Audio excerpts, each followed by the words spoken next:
Bora estudar junto para mais um, né? Direito administrativo.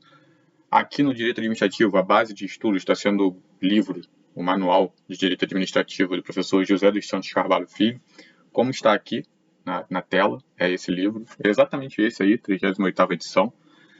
Esse é o vídeo 1, com aquela ideia de vídeos curtos, rápidos, para poder manter uma constância, para também não ficar chato, saturado aí. Então vamos nessa.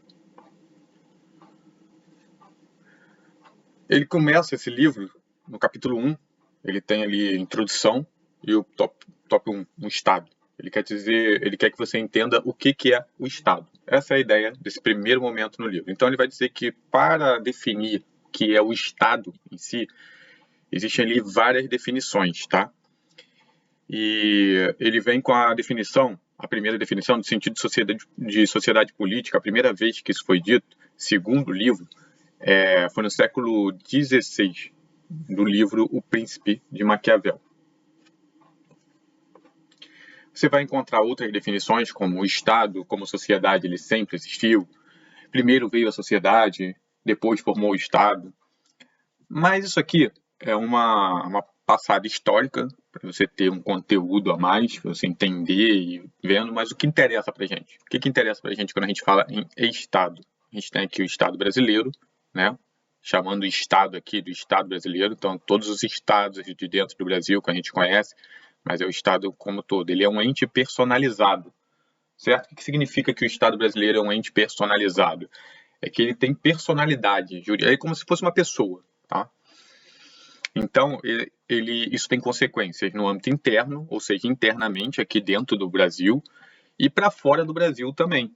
Ele é visto como uma pessoa, ele tem isso. Então, assim, dentro do Brasil, ele é uma pessoa jurídica de direito público. Então, a gente, quando vai falar, por isso que a gente pode acionar na justiça, a gente pode fazer várias coisas, porque ele é uma pessoa jurídica de direito público, lógico. E externamente, ele ser uma pessoa, ele está apto a participar ali com outros países de relações internacionais, ele reconhece outros países também como uma pessoa e ele é reconhecido. Então, assim, o Estado, para a gente, o que interessa é que o Estado é um ente personalizado. Isso tem consequências internas e externas, beleza? Quais são essas consequências? Ele ser uma pessoa jurídica primeiro, né? Ele vai adquirir direitos e contrair obrigações. E esse aqui a gente já vai bater lá no final da aula falando do Estado de Direito. Mas enfim, já que ele é uma pessoa, ele consegue adquirir direitos, ele tem direitos, vai ter propriedade, enfim. E ele tem obrigações a serem cumpridas também. No âmbito interno, para a gente poder avançar aqui e ser o que a gente interessa, ter a base para começar a estudar ali o direito administrativo, por isso que ele traz essa definição de Estado mesmo. No âmbito interno, pessoa jurídica de direito público. Quem são essas pessoas jurídicas de direito público no âmbito interno? A gente tem a União, o Distrito Federal, estados, municípios e territórios. Territórios atualmente, se não me engano, não tem nenhum. Então, já teve, mas não tem nenhum hoje. Podem ser criados. União, Distrito Federal, estados e municípios. Qual é a particularidade ali do Distrito Federal? O Distrito Federal, ele une as funções de estado e município. Não tem municípios dentro do Distrito Federal. Ele vai unir, ele vai administrar isso tudo em conjunto. Ao longo das explicações, com certeza ele vai falar mais sobre isso, a gente vai bater nessas teclas. Mas lembrando, então fazendo rapidamente um overview rápido, Estado brasileiro, ele é um ente personalizado, é uma pessoa, tem consequências de direito interno e externo.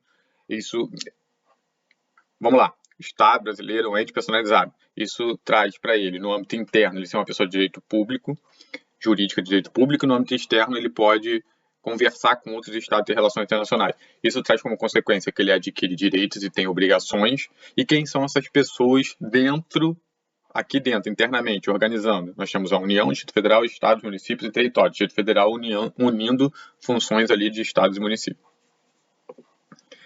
Esses territórios é que tem as particularidades, que eles podem ser criados e a gente precisa saber sobre eles. Então, se não me engano, o que já teve era Fernando de Noronha, mas já virou estado, enfim. Se criar um território hoje, ele também vai ser uma pessoa jurídica de direito público, também vai ser mais uma pessoa jurídica de direito público, tá? Contudo, ele não vai ter autonomia política e não vai integrar a federação. vamos falar de federação já já. A federação é isso aqui, União, Distrito Federal, Estados e Municípios. É esse conjunto, todo mundo unido forma a federação, que tem algumas características que eu vou trazer para a gente. Não estava nessa primeira parte do livro, mas eu vou trazer. Ele não vai integrar a federação, entendeu? Ele também não vai ter autonomia política. Cada um desses que a gente falou, eles têm autonomia política. Não é soberania, tá? Soberania é o Estado brasileiro como um todo, lá para fora e tal. Mas cada um desses aqui, eles têm autonomia. Também acredito que a gente vai falar disso lendo o livro. Então, esse território, ele não tem autonomia, não integra a federação. Então, tem gente, ele não... Tem autores que até, enfim, não considera ele aqui. Por quê? Porque é uma pessoa jurídica de direito público que é integrante da União. A União, ele integra a União. E ele é regulado por lei complementar federal. Vai ser criado ali por uma lei complementar federal, regulado por essa lei complementar federal. A União vai fazer uma lei complementar criando esse território. Então, ele é integrante da União. E a gente vai mais para frente dar uma olhada de que essas pessoas aqui, a União, o Distrito Federal, Estado, municípios, eles podem criar outras pessoas. Pessoa administrativa descentralizada. A gente diz que esse aqui é o centralizado e a outra descentralizada, para gerir melhor as coisas. Ele vai criar outras pessoas, mas vamos falar disso mais para frente. Então, assim, se ele é integrante da União e tudo, ele é uma pessoa administrativa descentralizada, poderia estar ali. Então, vai ter essas discussõezinhas para o território. Mas você já sabendo disso já é interessante para você. E só para lembrar, as pessoas administrativas descentralizadas são as que elas podem ser criadas pela União, Federais, Estados e municípios. Ela vai ser as fundações públicas, autarquias, sociedade de economia mista e empresas públicas. Também vamos falar disso mais para frente, mas é bom ficar trazendo as lembranças aqui. Então vamos lá. O que é uma federação? Tá? A federação é uma forma de Estado. Esse poder do Estado, o Estado como um todo, ele vai ter um poder. Esse poder é dividido, por isso que é chamado de federação. A federação é dividida, tá, entre um governo central, que é a União, e os governos regionais. Esses governos regionais, eles são chamados de estados, províncias em alguns lugares, cantões. Então, se você ouvir províncias, cantões, tá, é como se fossem os nossos estados, tá? A grosso modo isso.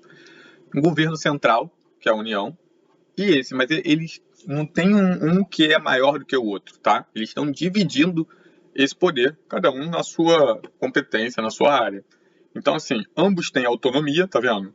Todos eles, tanto a União quanto o governo, eles têm autonomia, eles são autônomos, um independe ali do outro, de certa maneira, com competências próprias, definidas por uma Constituição, lógico, central, tal, mas com competências próprias e não podem ser abolidos pelos outros. Então, assim, não pode, vamos extinguir, ele não vai existir. Ele pode até, cuidado com isso, dele não poder ser abolido pelos outros, ele pode se dividir, ele pode integrar um outro, se unir, coisas do tipo assim podem acontecer. Mas eles não podem abolir, não pode sumir com ele, e não pode separar.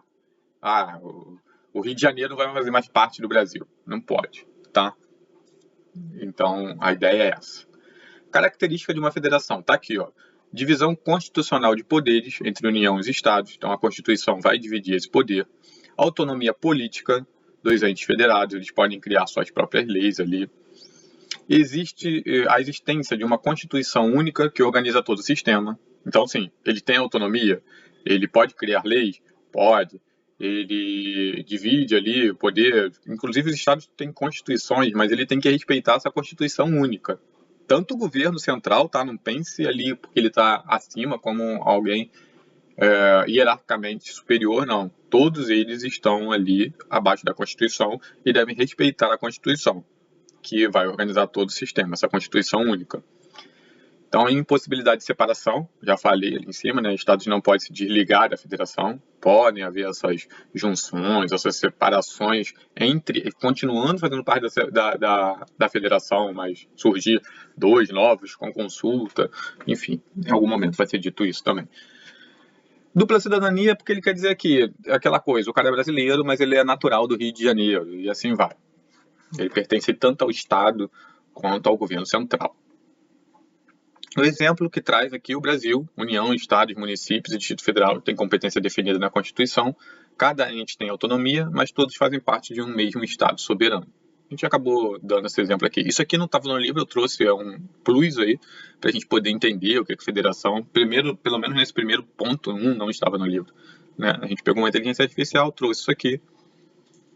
E o que está no livro é isso aqui, ó, Estado de Direito. Quando ele fala que um Estado é um Estado de Direito, o que ele quer dizer com isso? Que o Estado é um Estado de Direito. Ele quer dizer que esse Estado ele tanto cria o direito, como ele se sujeita a esse direito, tá? Então, esse Estado, tudo que a gente viu aqui, entendeu o que é um Estado para o nosso estudo de direito administrativo. Você vai entender que esse Estado está criando direitos, mas ele também se sujeita a esses direitos que ele mesmo cria. Beleza? Então, esse é o ponto 1, aquelas aulinhas bem rápidas aqui, estudando junto bem rápido, para a gente entender esse ponto, e isso vai ser a base para a gente continuar o estudo adiante.